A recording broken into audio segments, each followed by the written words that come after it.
Hello, everyone, and welcome to episode 48 of the All in Football Fantasy Premier League show podcast. I am your host, the self-proclaimed FPL Guru, Alex Rex, and joining me today, alongside Barry Stokes, is top of the All in Football Fantasy Premier League. It's Dan Clarke. Dan, how are you? Good, thanks, Al. Hi, Barry. How are you guys? I'm good. Baz, are you? How are you feeling after your legend, Gareth Bale? I'm in mourning. Yeah.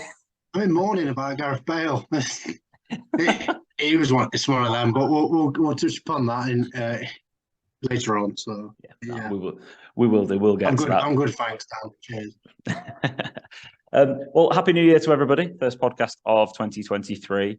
And first podcast 23. Scott couldn't even be bothered showing up. So shout out to you, Scott, if you do end up listening to this. I wanted to start off the year with a few really nice statistics and just say thank you to all of the listeners and the viewers. We did 500 downloads in the last 6 months of last year, and that's nearly 1,500 all time.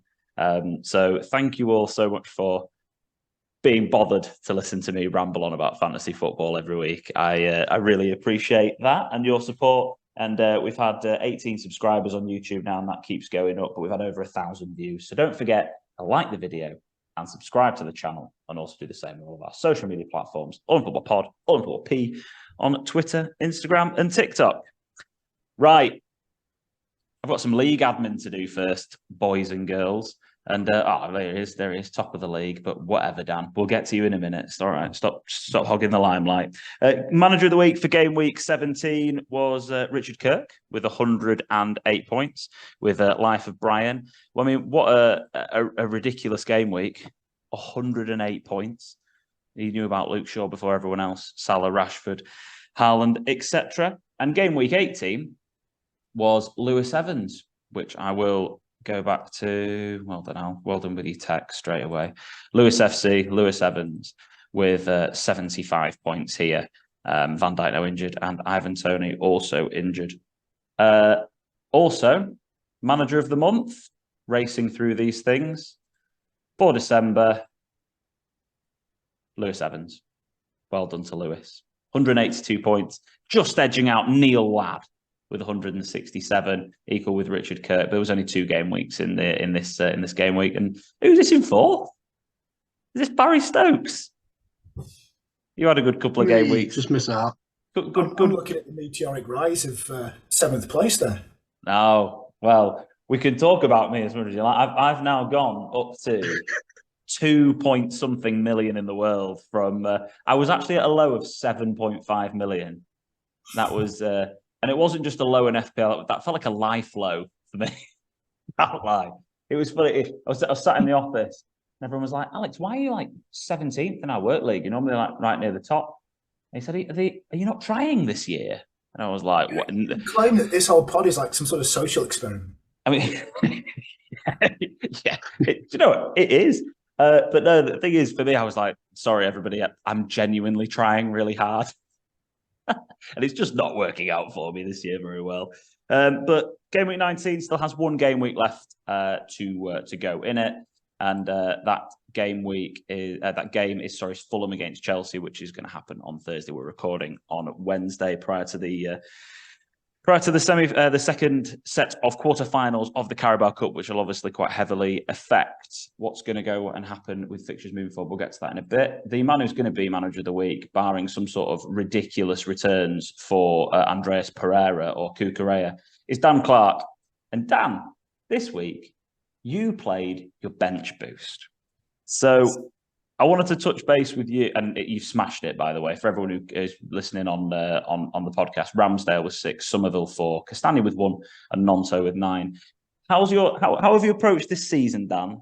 And then I just want to get your overview on FPL this year. Over to you. How are you doing it? How are you winning the league? I was joking with Baz last night. I said I think it's more by luck than design, which might be the name of my team next season. But I think for this last week, when I was kind of looking at people for differentials and got so the same team after this World Cup break, where everybody's brought in the same players, everyone's kicked the same players. So the typical sort of chip strategy, and the reason I played my bench boost is I think the classic strategy of playing chips to chase upsides is wrong. I use chips to minimize the downside. Okay. And that's what I did last week by playing my bench boost, because for a double game week like this, the classic strategy is bring in Chelsea and Fulham assets for a double game week, remove Newcastle and Arsenal assets because they play each other. They're going to take points off each other. And I'd say that's kind of madness because Chelsea are a mess. So why would you want Cucurella or Kepa in for 2 games when Chelsea are in woeful form? I wouldn't touch Chelsea assets with a 10-foot clown pole at the moment, or Fulham. Which of those assets, other than perhaps Mitrovic, would you want for 2 games? I'd say none. So why chase these unfavourable assets for an upside that you otherwise wouldn't want for a single game week, when the assets you already have are actually the ones you really want to keep, like the Arsenal and Newcastle ones, but you've just been forced to move them out to get on assets you don't really want for a double game week. And that could cost you a -4 to move them out, another -4 to move them back in, and then you lose any money you've made by holding on to the original assets, like Martinelli, for example. And you'd have to commit to all of that penalty cost up front to allow you to chase an unlikely upside with Fulham and Chelsea assets in a double game week, where there's no guarantee they'll do anything. So the only guarantee you give for yourself is wasting game points on burning transfers over a couple of weeks and losing money on your overall team value. Like I'd have lost 0.4 million if I'd have taken out Martinelli and bought him back in. And when I play my second wildcard, that 0.4 million actually goes quite a long way. So I decided I wanted to keep all my Arsenal and Newcastle assets because I didn't want to spend the points on the transfer. Avoiding a -4 is as good as getting an additional +4 chasing the upside. And I didn't want to lose money. Wanted to benefit from keeping it. So the natural thing was to use the bench boost to avoid having those penalties up front and not following that conventional strategy. So bringing all 14 players into play using the bench boost, it offsets any sort of potential downside that you might have from 6 players playing against each other. And if it ends up as a 0-0, then I had 4 clean sheets and a load of bonus points to offset, any likelihood. If it had been a 1-1 draw, then all right, I'd have got a relatively poor return from my 6 Arsenal Newcastle assets, but my bench boost would have made up for it. And I'd have still kept the money in my team. I still wouldn't have burnt points. And to me, that's minimizing the downside. So I think, by doing something different, by employing a different chip strategy to everyone else, you're automatically, by definition, chasing a differential there.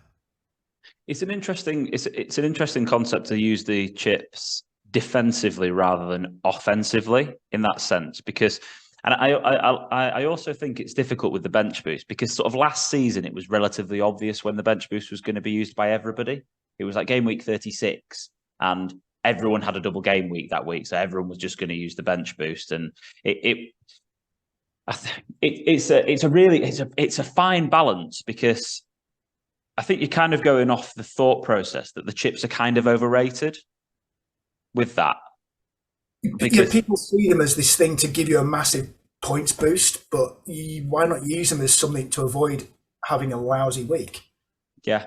When I used my free hit in I think it was game week 8, in the same way I minimised the downside, because I look back and I had injuries to premium players in Rice and Salah, and I think there were 6 teams that week that were on a blank game week. Yeah, so the Queen passing, they were Ganson games. I didn't want to burn points because I was planning on using my wild card the following week. So I wanted to keep those finances in place, didn't want to have a -4. So the free hit allowed me to keep the money, not burn points, and avoid players blanking. You see, I had a similar thought process, but I just straight wildcarded instead. I was going to wildcard the week after, brought my wildcard a week earlier instead of using the free hit. But then what that did was it meant that I was then chasing a couple of transfers further down the line, because I had to then, I basically did a wildcard and had nobody on my bench playing. Yeah. So the only thing about the free hit moving forward is the impending blank game weeks. But at the same time, last year was probably as bad as it got. I think there was only 4 matches in the FA Cup quarter-final game week, whereas this week there's already 2 guaranteed, and it seems like there's only, I think that the likelihood is there's probably going to be 6 or 7 of them looking at those fixtures. But it's just interesting to get your take, because I really, it was a different move. When I saw you played your bench boost, I thought, crikey, he's gone for it. He must be a Leeds fan. Somerville and Nonto. It's like they're playing, they're cheap. It seemed like just a shout really to get on them early. I bet you felt amazing when they did a goal and an assist. Was it Somerville assisted Nonto at the beginning of the game, and you were like, "I'm a genius. I've done it." But I was just so glad I played my bench boost. Otherwise, I'd be absolutely cursing that I hadn't. Yeah, true. I mean, a 20-point return at bench boost is phenomenal, really. That's exactly what everyone really hopes for. And then also, I like the thought process that you've had with the Trippier, Saliba and Ramsdale and all playing each other. And you basically had 5 players playing each other in that week. And and Pope, 6 players playing each other, Pope as well. So you then have you've got your team, you had two teams playing each other where you assumed it would be a tight game, and you got the 0-0, which is amazing. And then also what you've got here is, as a team structure, 3 players from Arsenal, top of the league, 3 players from City, second in the league, 3 players from Newcastle, third in the league, 2 from Man United, fourth in the league. And then you've got Spurs, Kane, banging him in, 5th in the league. And then you've stuck by your guns, got a couple of Leeds players in as your cheap ones. But what you've done is not overthought it. When I've looked at your team, you've gone, well, who are the teams that are doing really well? I'll get 3 of each of them. That's it. That's everything I've done all season. Yeah, exactly. Yeah, but it's not rocket science in that sense. And I do agree. I think a lot of people do overthink it. But thanks for that, Dan. You're right. We did need 4 or 5 minutes rather than 3. But still, I enjoyed it. It was good. I wanted to have a quick look at our mini league, and I did a bit of mini league analysis. So if that drop down can go, I had this all saved, and then all these pop-ups start appearing after I'd already got rid of them all. But I went on premierfantasytools.com, and I like premierfantasytools.com because it doesn't make you put in anything other than an email address, and you get to do some great analysis in the mini league. So if we have a look at our chips so far, we've seen that Dan, top of the league, has used his free hit, but still has his triple captain available, and then wildcard 2. Sandeep Unjan infamously used his triple captain already, second in the league with a wildcard and a free hit left. But the majority of us have a wildcard, free hit, triple captain, and a bench boost. I think we're going to have a quick look at the fixtures moving forward and see what we think is the best place to use it. So if I'm going to have to, again, really annoyingly, go onto Twitter, and I really wanted to have a look at Ben Crellin's planner, but here I am having to look this up and search it. But while I do this, Barry, talk us through what you think of DC's chip strategy, and are you going to be looking at using maybe your triple captain this week? It's a different, using it, like you said, as a defensive mechanism, but it's worked. End of the day, it's genius. That's all I can say. It's worked out brilliantly, because like Dan said, if he didn't use it and Somerville and Notto did what they did, it'd have been good. So it's fantastic. It was differential from using a chip. Mm-hmm. Triple captain, no, I'm not going to be using that. Definitely not. I think there's another double game week for City coming up that looks more favourable for Haaland, because he's the only one that's going to be a triple captain, I think. I'm not going to do a differential and go for Robertson this year. Yeah. Sorry, Dan, what did you say? I think they've got Villa, but Haaland hasn't he in that second double game week coming up. Yeah, so the second game week is they have Arsenal. Is it Arsenal and Villa in game week 23? Yeah. So again, already I think I prefer the Arsenal and Villa double game week than I do over Man United and Spurs. And I had a look at their statistics as well, and to be quite honest, Villa at home. I think Villa at home just as a game is better than probably both of those fixtures in the double game week. And I'll have a quick look at the fixtures moving forward, but I've tripped over myself because my lovely screen collapsed on me. But what I did want to just mention about the mini league was because I thought it was quite funny. The unlimited transfers happened in game week 17, prior to as we came back from the World Cup. And Richard Kirk really earned his Manager of the Week award. We put that, and his great performance with. Some people really loved it. 43 transfers he did during the unlimited transfer period. Jack Tomlinson was worse with 44. Cully, you love a transfer, don't you, Cully? 42 transfers you did during that limited period. Martin, 39. Jeff, 31. Adrian Chippendale, last year's champion, 23. Sandeep, 21. And then we got a few people further down, 19s, 18s, 17s. I was there. You did 17, Barry. I did 12. And then you go down a bit further, like Scott did 6, etc. But it was just funny to watch how a lot of people did a lot of tinkering and how well people have done since. And the majority of people towards the top of this league seem to have done most tinkering, seem to have done pretty well since. But to review the fixture situation that we've got coming up, this is Ben Crellin's planner. Follow him on Twitter if you're as much of an FPL geek as I am, because it gives a really, really good overview in probably the simplest way it can do. And I know it doesn't look very simple on here for everybody. Probably the simplest way it can do, looking at fixtures moving forward and the potentials of game weeks and double game weeks and blank game weeks, etc. So Manchester City have the double game week coming up in game week 23. Now, there are potential fixtures that could filter into game week 21 depending on the Carabao Cup results. Brighton, notably, can possibly have a triple game week still in game week 21. Can possibly. They're very likely to have a double. One of these will go in. But yeah, they could play Crystal Palace or Bournemouth. And it gives a really good idea on here. One of the other things I will note is that there's been a lot of rumours going around about the fixture whole game week that was cancelled when the Queen passed away, game week 7, I think it was, and that entire game week being rescheduled into game week 34 or game week 37 or game week 29, which are the blank game weeks, and the space is built up. That's not going to happen because Manchester United against Crystal Palace is one of the games that's rearranged for this week for the double game week. And that was one of the games that was cancelled. So they aren't doing a full second game week that's going to happen. That's just something that isn't going to happen. It'd be interesting to see what does happen with these fixtures. We've just got to be flexible moving forward, because you can all pile in on Man City and Man United assets and go Spurs and Palace. But actually, there could be a double game week for Liverpool coming up. They could have back-to-back games against Chelsea. There could be one, and you could be selling these assets for no reason. Palace could have back-to-back double game weeks. So a lot of people have written off Palace assets for this week. So they've got Chelsea and Man United, but they could have Newcastle and Brighton. I mean, don't get me wrong, I'm not saying throw all your money at Palace assets. If you didn't want to take a punt on an Elise and a Zaha or whatever, they could end up having a double game week. But yeah, we just have to be flexible moving forward. The things that we do know, while I'm tripping over my rambling, so thank you for everyone listening on the podcast and bearing with me this second. The blank game weeks are going to be as follows. Game week 25, there will be a blank in game week 25 for the teams that play in the Carabao Cup final.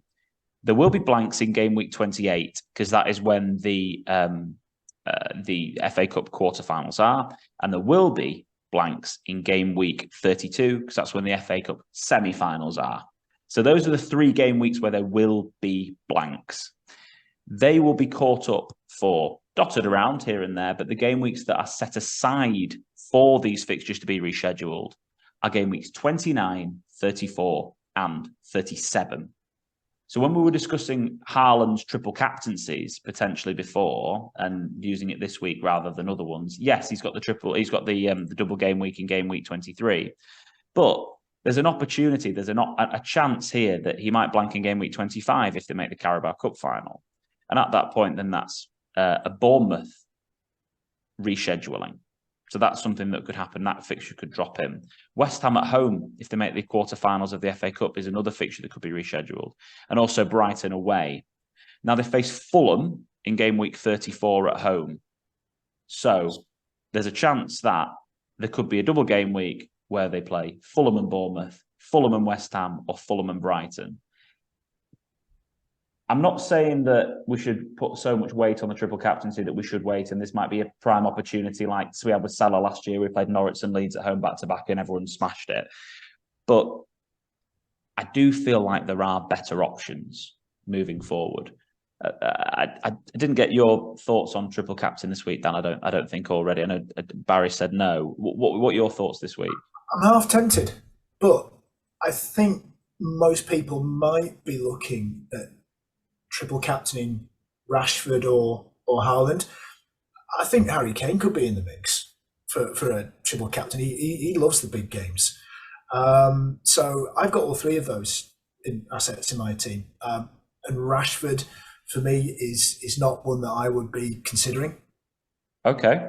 So you wouldn't consider Rashford at all? What's the... Because I'm seriously considering him as my captain this week. So what's your thoughts on that one? Rashford's a good asset, and I think he represents value. But I don't think he's nailed on for me yet. I'm actually tossing up between him and Rodrigo from Leeds because they're both classed as midfielders in FPL. They're both around the same value. They're both scoring at the moment. They're both starting. So if you're willing to captain Rashford, would you also be willing to captain Rodrigo? And if not, why would you be captaining Rashford? Well, I think the main reason I'd captain Rashi over Rodrigo this week is the double game week. For one reason, he's got City and Palace, but also secondly, his form is since the break, he's come back. He's got 27 fantasy points, 4 goal involvements, 3 goals and 1 assist, compared to Rodrigo's 2 goals. I guess we've gone from triple captain there, which was we were initially talking about with Kane and Haaland, just regular captain on a regular game week. But I think for me it's going to be Haaland over Rashford, captain, I reckon, and I'd probably pick Kane over Rashford as well this week. So Kane's for me, I still don't quite. We'll get into the 4 teams now that we need to cover about who have got double game weeks. Kane for me still, I can't believe he's not in more teams. He's been unbelievable this year. I think in terms of points for the whole season, let me just do this now, and I'll put it on for YouTube watchers. In points for the whole season, he's only 17 points behind Haaland, and Haaland's this undroppable myth that you can't. Like, I'm not saying he's droppable because you need to have him, but I also think you need to have Kane and you need to have Trippier. Like, those 3 players for me are no-brainers. You've got a player from the talisman from the top 2 teams, and then Trippier has just been unbelievable as well at 6 million in terms of value, still ridiculously good price. Yeah, I don't understand how Kane goes under the radar that much. Looking at Spurs, we'll cover them quite quickly because I think it's quite an easy conversation personally, and I'll give my opinion on it first. Kane's the only option for me. I'm definitely not ripping up my team to try to fit any other Spurs assets into my team this week or beyond. I don't trust their defence.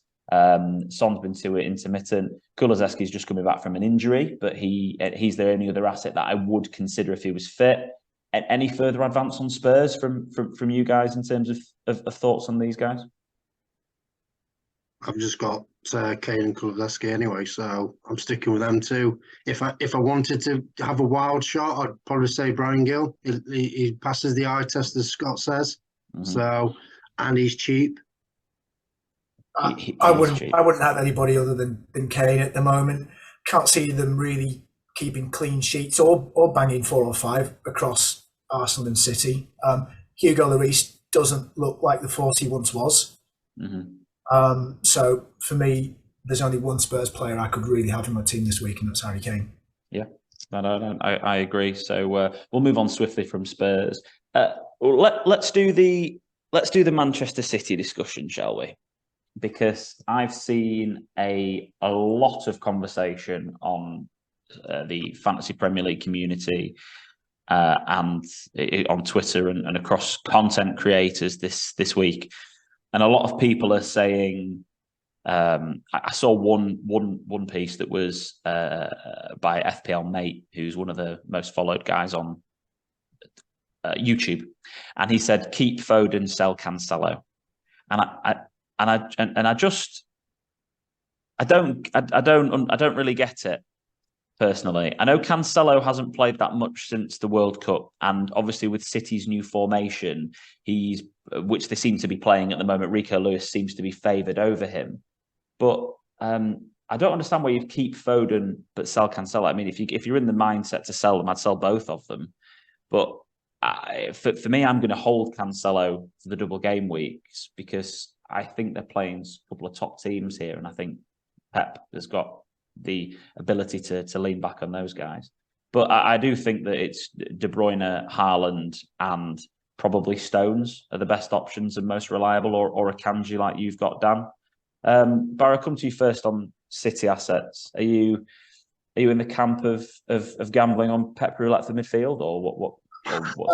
It is a roulette, isn't it? So, to be honest, if I had to gamble on one player, Mahrez scored an absolute worldie of a free kick in FA Cup. He's looked like he has been playing when he used to play for Leicester and a couple of seasons back for City. He's not heavily owned either, so he could be a differential for someone. I'm not obviously getting him because I'm just sticking with my two Man City assets I've got is Cancelo and Haaland because I'm doing a double transfer next week. But Haaland and Stones and Aki's been playing as well, so he could be an option. But defensively, they still look a bit ropey in my eyes. City. But so it seems like he's favoured wingers either side of Haaland, Mahrez and Grealish at the moment, and they're the ones who've contributed 2 assists for Mahrez, 3 for Grealish, 1 goal for Mahrez, none for Grealish. But Mahrez has played the most minutes out of any of those people surrounding him. You're not afraid of not having De Bruyne this week? I know he's got no returns since the World Cup and coming back, but in terms of expected goal involvement, he's at 2.8. You know, he's had no goal involvement, so his statistics are saying that he's right up there. In terms of key passes, he's top. Big chances created, he's top. Do you think it's coming, or are you a bit? Yeah, to be honest, that's why I'm looking at 2 transfers next week. Okay. Because I ain't got enough money to get him straight out. So I'll be transferring a striker and transferring a midfielder so I can get KDB in. Your thoughts on City? I've got KDB. I mean, I'm tripled up on City assets, and Pep will rotate. There's no such thing as a 2-game guaranteed City asset, and that's something you have to accept with City. You know, but everyone will play. So perhaps someone like Nathan Ake could be a differential here because he will get 1 game at centre back. I have a Kanji and I got rid of Cancelo to bring him in because Cancelo blanked. He was then on the bench and he then got that red card and he didn't have a great World Cup. Whereas Kanji, if you look at him in the last 10 Premier League games of football, he's been on the pitch 93% of the time for City. 836 minutes out of 900 he's played. So that's why I've got a Kanji.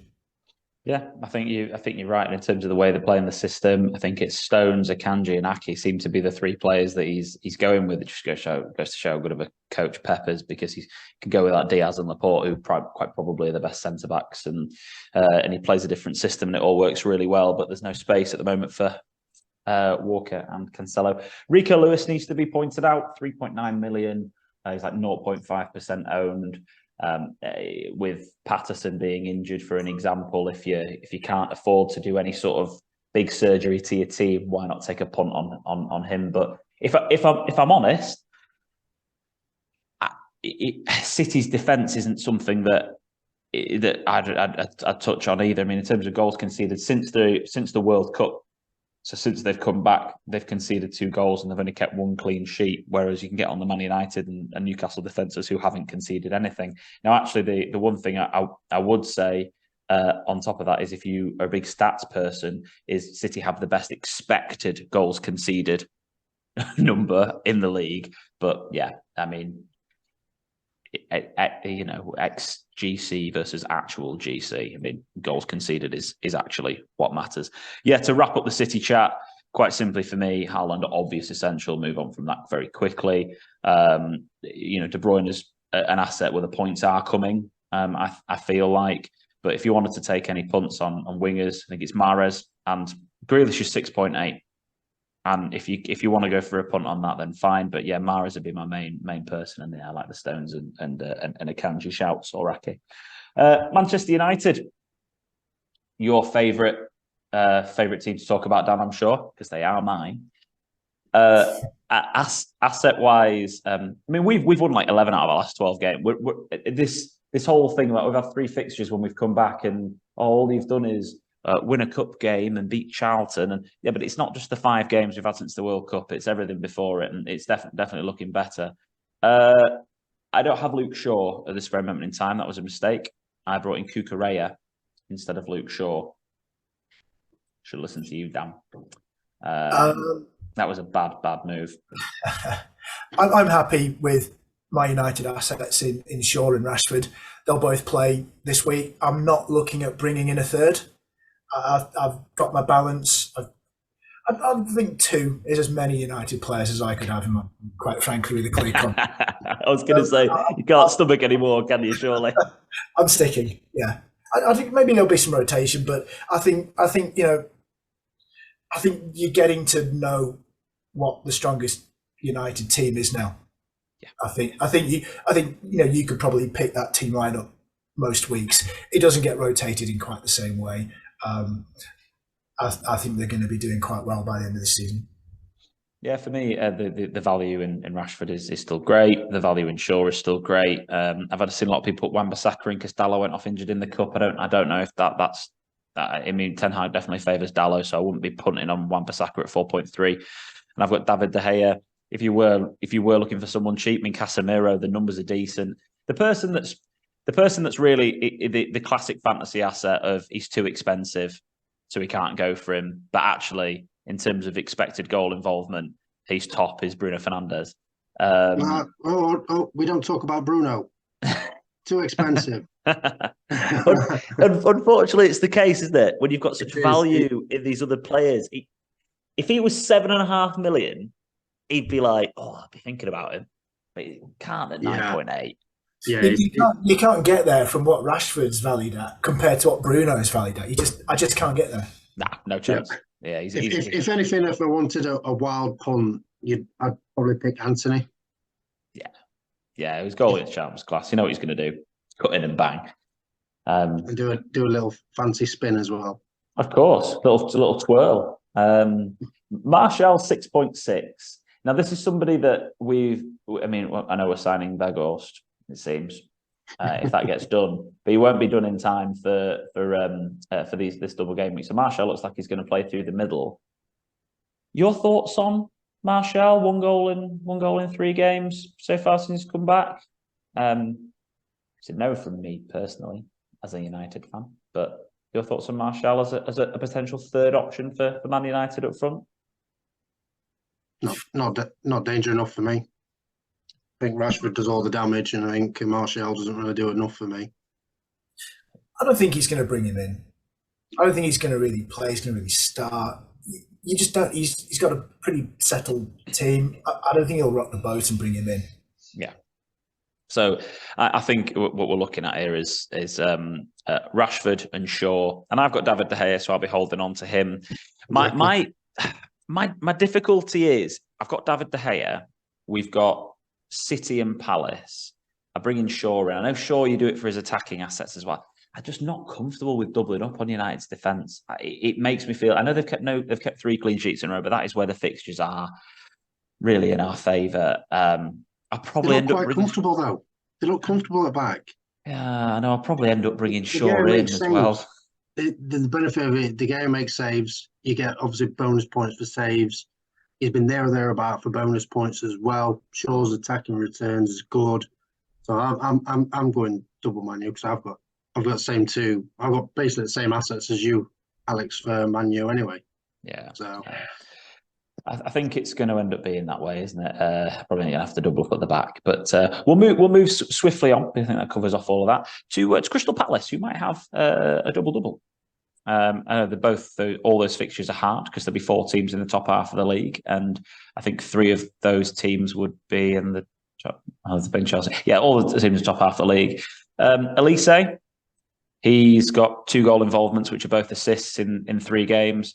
Ayew's got 14 points as well with one goal, and obviously the bonus points. Eze with 1 goal as well. I've seen a lot of people throwing around a potential for Zaha, and I just don't buy it whatsoever. I don't get it. I think actually, in terms of the best asset and the best value for me is Elise at 5.4, and then maybe Eze at 5.6. Quickly on Palace, lads. I don't think many people will be looking at bringing them in. And any thoughts on Palace assets?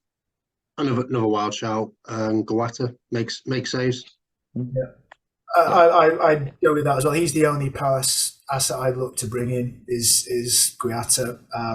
But then, I'm not kicking Ramsdale or Pope for him, but I think Vieira's doing a great job.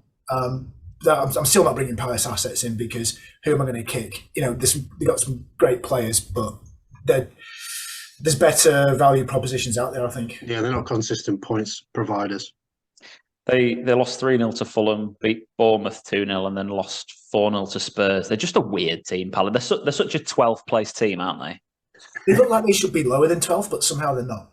Yeah, well, it's the big pile of nonsense beneath them. I mean, look at the table here. There's 3 points separating 19th and 13th. It's any of these can go down. Really, it's pretty mad how many there are who can all go down at this point. But anyway, we'll get to that in a bit, won't we? Let's. I'll quickly touch on the future chip strategy, because after Dan's made me feel very silly for using my chip strategy the way I'm going to use it. I just wanted to touch base on what I think would be a rough guideline and basis for people to look at. So game week 25, there'll be 4 teams that blank. I would suggest you just try and navigate that best you can do. We're fortunate in the sense that Arsenal aren't still in the cup, but we are potentially going to have, if City get through tonight, United, City and Newcastle all in the semi-finals, and then the other games, I think it's like Forest against Wolves or something's the other quarter-final. So realistically, we're probably going to have 2 of City, United or Newcastle in the final in game week 25. And if that is the case, then let's just say City get there. They're playing Bournemouth. That's not to worry about. Man United are playing Brentford. Again, not really much to worry about. Newcastle are playing Brighton. I mean, potentially you might have a couple of Brighton assets as well. But we're probably going to have 4 to 6 players blanking in game week 25. So all I'm saying is pay attention to who makes the finals. So semi-final leg 1 is after game week 21, and so is leg 2. So we will have game weeks 22, 23, and 24 and 25. So we'll have 4 free transfers to be able to navigate that. Now, what we will find then is there will be other blanks in game. So no need to use chips, just use your common sense. who you bring in. Game week 28 is the quarterfinals of the FA Cup. Again, I think City play Arsenal, don't they, in the next round of the FA Cup? So we're going to see one of those teams be in there as well in terms of assets, which is nice. But game week 28 is the most unpredictable game week because, well, let's be honest, we just don't really know who's going to play and who's going to be in it and who's not. So it is round 5 is after game week 25. So we'll know who's playing in game week 28 before the game week 26 deadline. So we'll only have 3 free transfers before then to help navigate that. Maybe a free hit territory. And then after that point, game week 29 will be a double, and game week 32 will be the last blank game week, which will have 4 teams blanking in it. 4 teams blanking in it, potentially more than that, won't they? Because it might have 8 teams blanking in it, because it'll be the semi-finals of the FA Cup. So, but we've got plenty of time to worry about that later. I feel like free hit 28 is the fall if you need to, because you might have, again, to be a bit defensive, you might not have many teams playing in that, might not have many players or assets playing in that. For someone like you, Dan, who doesn't have their free hit left, potentially, if you are screwed with players, that might be the perfect second wildcard time. Yeah, and I think that's why I was more confident in playing my free hit chip earlier. And for the first time, I don't think you could use such a defensive strategy with your chips if you didn't have an additional wildcard and you didn't have what was effectively a third additional wildcard during the World Cup. Yeah. So it gives you that luxury to be a little bit more experimental with your chips if you want to be, because wildcard to play. I've still had a load of transfers over the World Cup, so we'll see. It'll no doubt come back to bite me on the ass, but never mind. No, I think it's an incredibly valid point. We basically had an extra wildcard thrown in this year to be able to sort the squads out. So blowing the chips a little bit early was fine. But yeah, game week 28 free hit, 29 as a wild card. Probably again will be optimal strategy to maximise the double game weeks of 29, the blank of 32, which we'll know who's going to blank in 32 after game week 28. So after game week 28, we'll know who's going to double in 29 pretty much. We'll know who's going to blank in 32, and we'll have a really good idea roughly about what fixtures are going to fit into game week 34. So for me, it's going to be a rough guide: free hit 28, wildcard 29, triple captain, maybe 34 if that works out nicely for Haaland, or I might use it elsewhere, and then a bench boost, kind of as and when you want to use it. When your bench is great, but it'll probably end up being either 34 if it's not the triple captain, or maybe even 37 later on. But rough guides. That's enough about talking about stuff that we don't know anything about.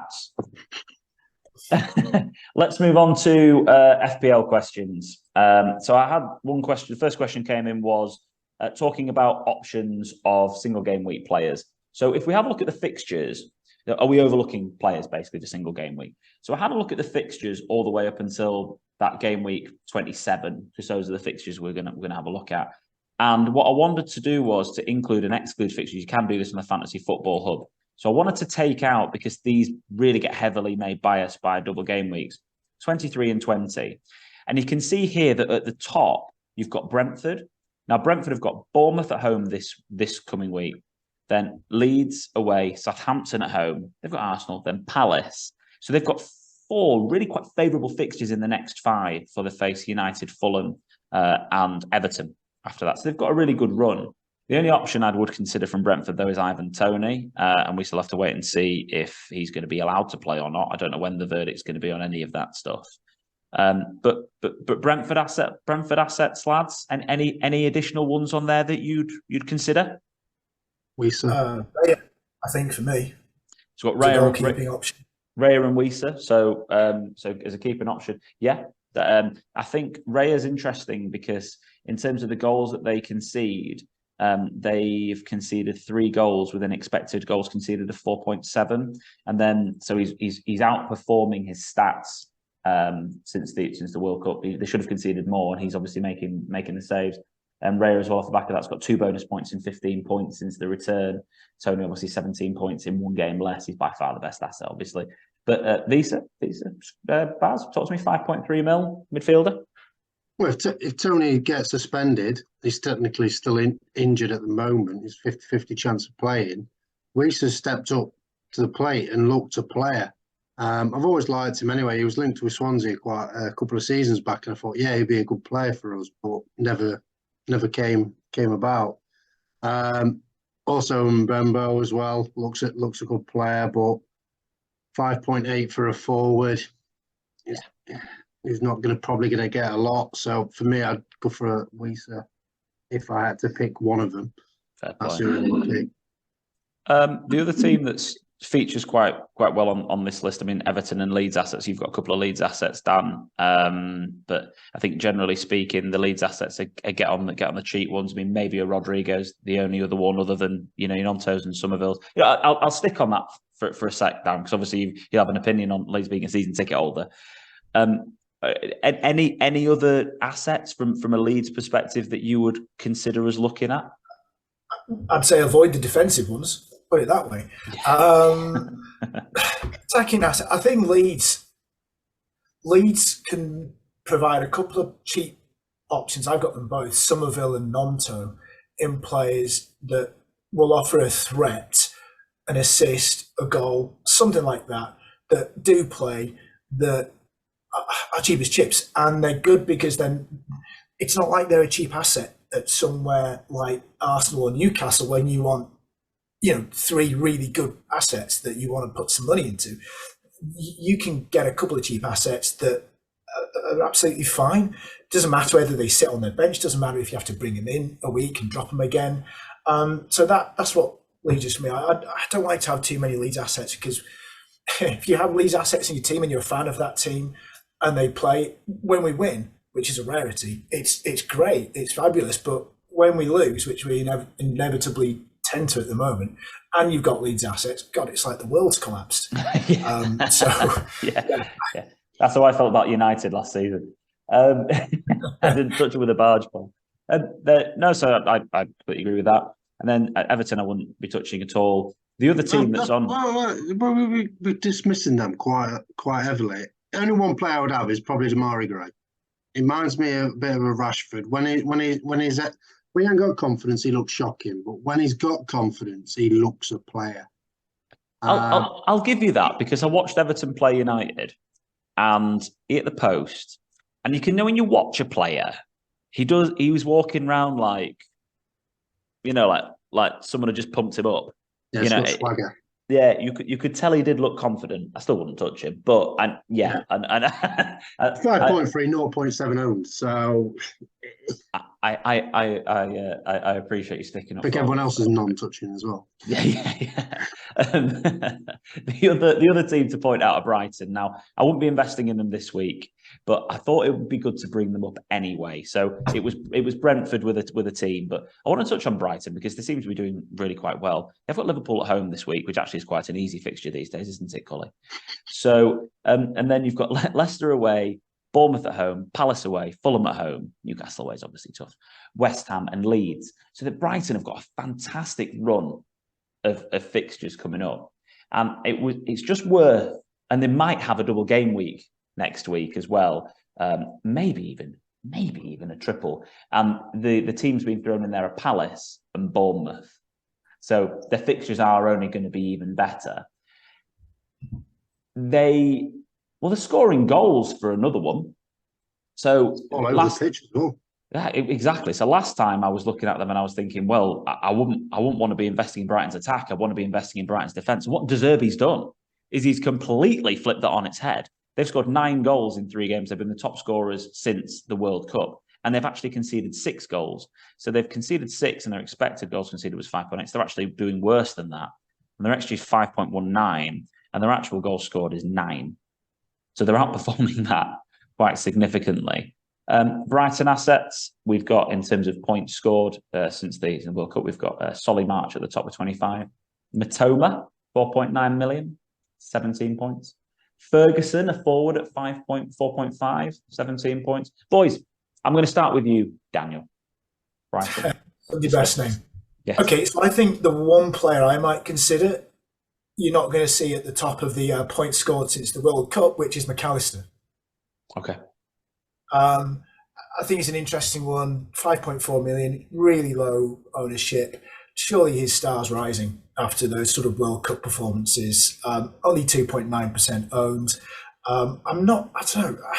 It's been a lot of people on the Trossard bandwagon and things like that. I'm not enormously inclined to bring Brighton assets in because I've got to get rid of somebody that I want more.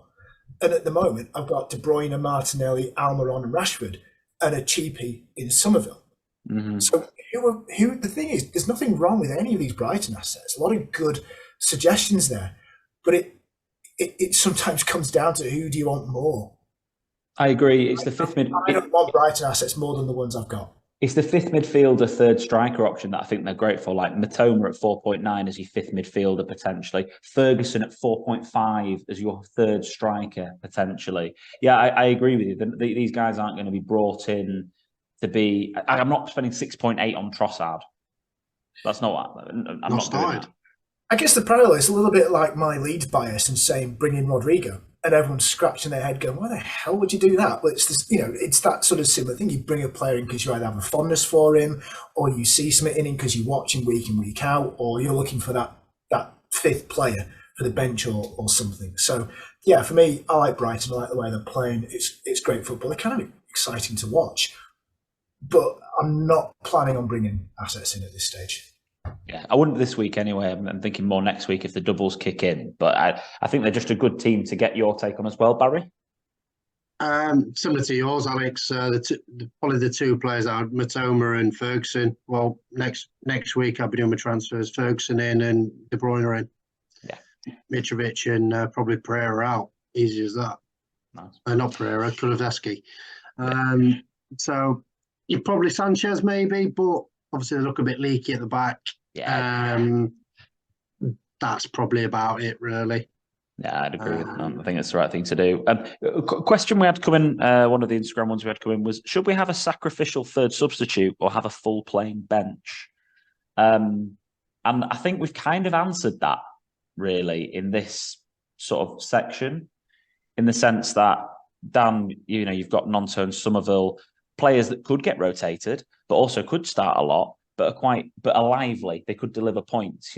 Pereira's, Ferguson's, Mitoma's. We've got Garnacho's at United, Rico Lewis at City. I think there's enough cheap options out there to have a third bench player that does play anyway. But should you sacrifice the third? I think the answer to that question is you don't need to, because we've got enough options. That's what I'd say. But yeah. I think I have just touched on that and said that Lewis and Garnacho are options. I wouldn't have either of them as my third sub because it takes up a City or a United slot. I'd be looking at having your Ferguson, your Matoma, your Nonto, your Somerville, your Pereira, and maybe even a Bueno, someone at Wolves at 3.9 if you want to go super cheap. But we've got Ward at 4.1 still as a keeper. There's enough cheap options this year to be able to make other people be able to put enough money into their teams. So, no, I don't think you should sacrifice the third position with anybody that's not going to play when you can put someone in that is going to play, that's really cheap anyway. Couple of quick fires on FPL before we move on to captaincy deadlines and then onto a few quickfire football questions that we've had thrown at us this week. That'd be great to put to you guys. Thoughts on the free hit this week? 30 seconds, Barry. Yeah, it's an option if you haven't got. Yeah, why not? Dan, free hit. Yeah, if you want to give me another one, that would be lovely. Like I said, I use my free hits in bench boost in a bit more of a wacky way. But yeah, like I say, I minimise the downside. If you've got problems with your team, consider it. If you've got problems with your team, you don't want to move out assets. You want to hang on to them. You want to keep that money that you accumulated over a number of weeks from having Martinelli from the start, for example, or whatever. You don't want to start doing too much surgery. Yeah, use your free hit. I'd also suggest the same thing, the same question to you. Pose the same question to you about bench boost. So, like for me, I look at my bench this week, and I wouldn't from an attacking perspective. But let's say, for example, you don't have enough double game week players in your squad. Would you be using this as a week from a defensive perspective to use a bench boost potentially? No. The bench boost when I used it was because I was expecting, if you have enough players with single game weeks and you can put out a regular team, fine, go for it. There's no guarantee that players with double game weeks are going to do significantly better. Look at Chelsea and Fulham assets and last week. There's no guarantee. So I use it. The reason to use it defensively is when you think you're going to have a poor week because you've got sick players playing each other, taking points off each other.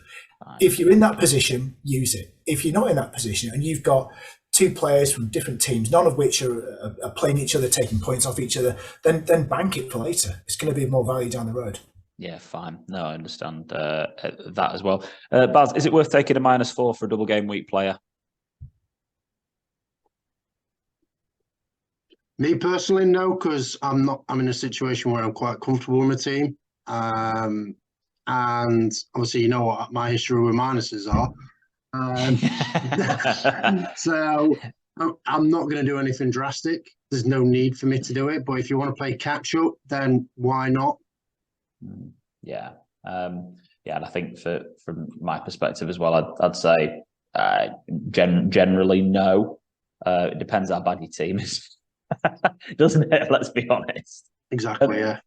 To finish off on this then, so we've got the a Friday deadline this week. Pay attention, Friday, 6:30. Remember, Friday again. Sunday, what?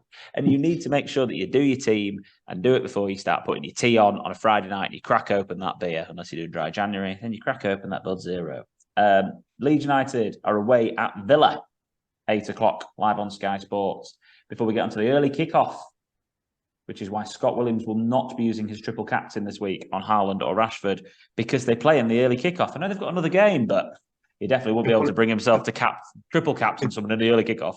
He'll captain Kane, won't he? You know what? He probably will. Then he'll probably be right. Then we've got a suite of games Saturday, Sunday, and then we've got the Wednesday fixture, Palace United, and Thursday next week, City against Spurs as part of the double game week options. Captaincy chat. Lads, we've touched on it already with triple captains. So it's Haaland, Kane, or Rashford from us. So your answer, Dan? Where are you going to go? Sticking Haaland. Erling for Dan. Barry? I think. Haaland. Haaland. So this is where, I've done really well the last few weeks. I've grinded my way back. I've grinded my way back up. And the reason I am where I am is because I didn't captain Haaland when I should have done. And it's cost me like 70 points. But I also don't care because I'm not going to win the mini leagues. And I ain't captaining a player that plays against my team. So I will be going for Rashford this week. Come on, Rashy boy. It'll be a good talking point next week, no doubt. Yeah. When Haaland gets another 20, when he gets another 23-point haul against Man United. Yeah, what happened last time at Old Trafford? 23 points he got us at the Etihad earlier this season. 23 points. And I can't. You know what's going to happen next week, Dan? I'm going to be replaced by Scott next week if Haaland gets 23 points. They won't allow me back on. They won't even publish my videos anymore on YouTube. But yeah, I think generally Haaland's the safe option. I think Rashford's also a very good option. He's in fantastic form. I think it's between them two personally. I like the wild card that's been thrown in there by yourself of Harold Kane. That's the fantasy chat done. We've now got some quick fire questions that have come in from you guys, all about actual football. So if you're done with the FPL chat, you can switch off now because we've got another few minutes to talk about football. Quick fire questions, lads. Top 4 predictions. Dan, go. In order. Okay, top 4 predictions. I think it is actually going to be as it is now, in the same order. He's got Arsenal to win the league. Oh, it's exciting. Arsenal, City, Newcastle, then United in that order. Barry? Man City, Arsenal, Man United, Newcastle, Liverpool 5th. My prediction was the same as Baz's, but that's I'm trying not to be too biased. Relegation. Barry, you first. There's not many to pick from. I think if they keep Moyes and Lampard, I would say West Ham and Everton, and Southampton, because I think Nathan Jones isn't good enough. Dan? Oh, that's interesting, Baz, because I think Everton and West Ham have got the quality in their team to pull them through this one. Got Damari Gray, Baz. Oh, they have. Lampard doing his best to take him down. So I think Southampton look like they're really struggling, even after a manager change. Wolves, not convinced yet, not at all. And so I can see West Ham and Everton pulling through it because, well, Everton will because they're Everton, aren't they? I could see Bournemouth coming undone. There's always that one team that looks fine now that gets really dragged into it. Is that Leeds? I'm hoping it's not Leeds, but finished 17th this year. So, I could see that happening. So, So bottom three, Dan, to confirm? Bottom three, Southampton, Wolves, and Bournemouth. Yeah, and I went Southampton, Bournemouth, and I really couldn't decide on the next one. So I went for Forest, but I genuinely think it could be anything. I think Bournemouth and Southampton will go down though. Like, I know there's a lot to choose from, but I think those two teams will go. Brighton, Brentford, and Fulham, top half to stay, or are they going to drop off, Dan? 30 seconds, over to you.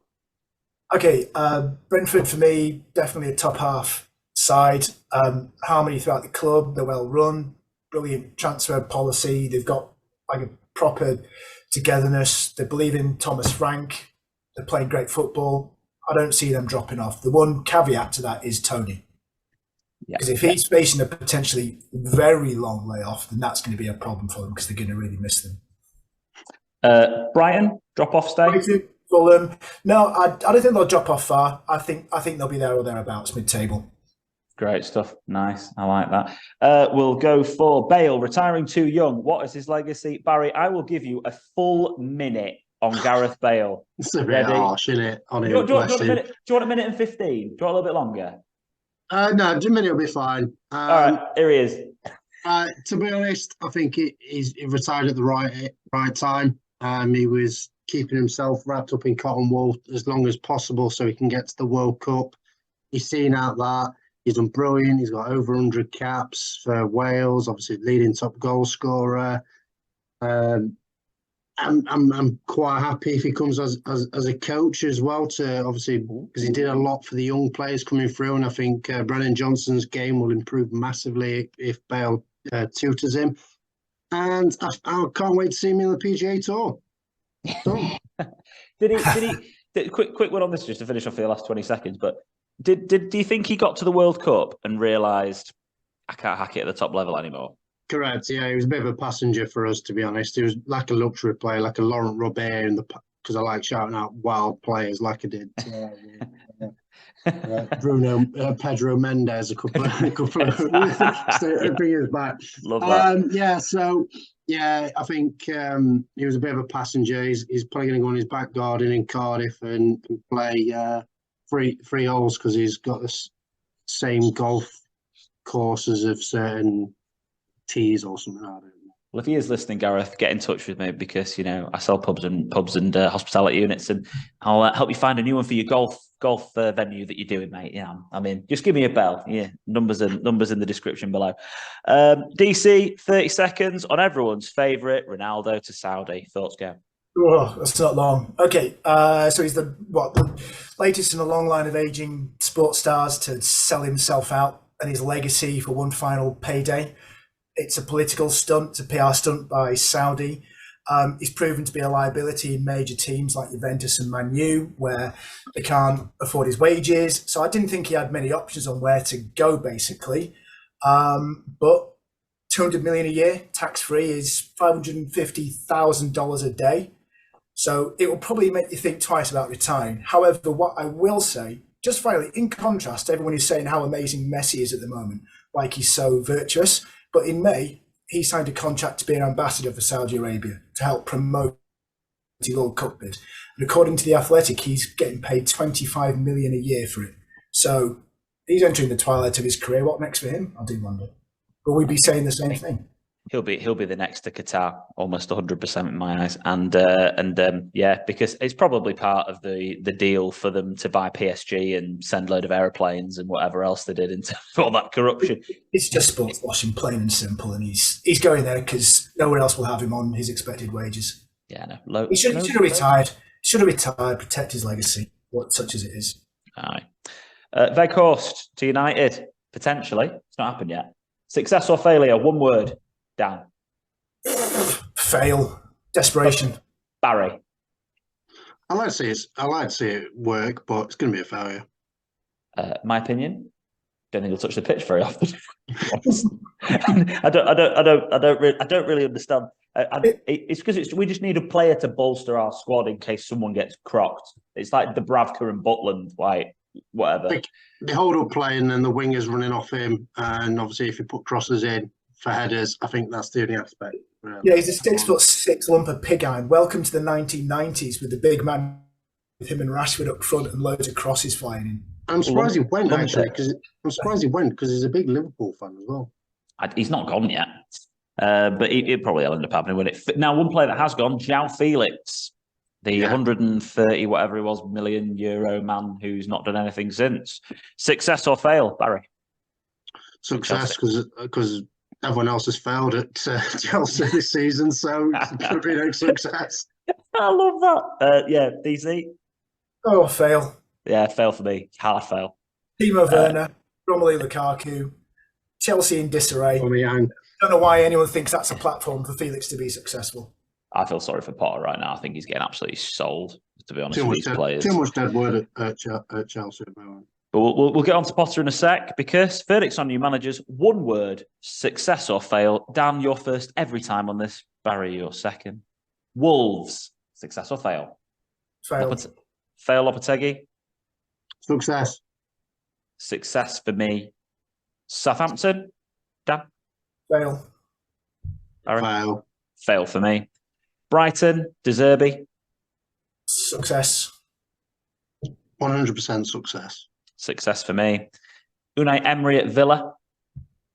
That's going to be a big success, I think. Baz? Same. I think he's the perfect fit. I think perfect success. Bournemouth? Fail. Baz? Success. And fail for me. And then finally, Potter at Chelsea. Is this a one-word answer?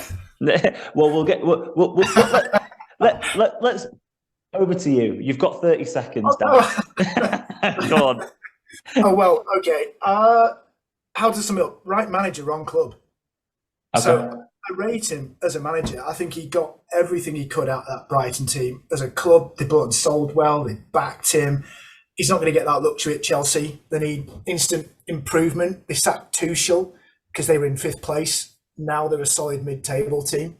So I think it just might be a step too far for Potter. I think he's better suited to underdog teams like Brighton. In the same way, David Moyes is a step too far at United. Brendan Rodgers and Hodgson, step too far at Liverpool.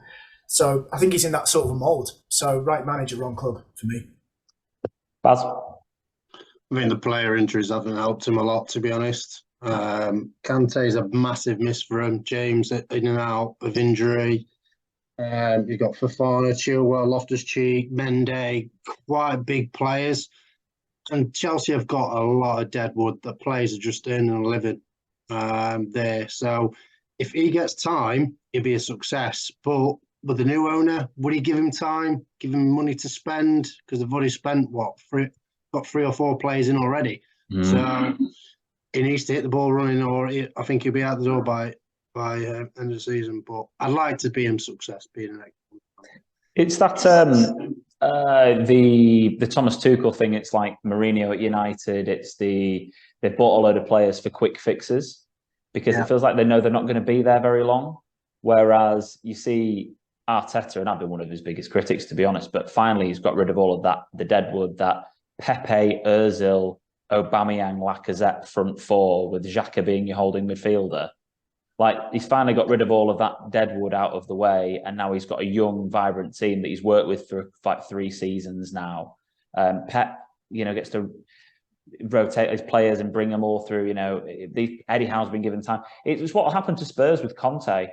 They might do well for a season or 2 or build them up, but they don't build a culture in a club for a long term. Plus with Potter as well, he's actually playing young players, academy players, whereas other managers haven't.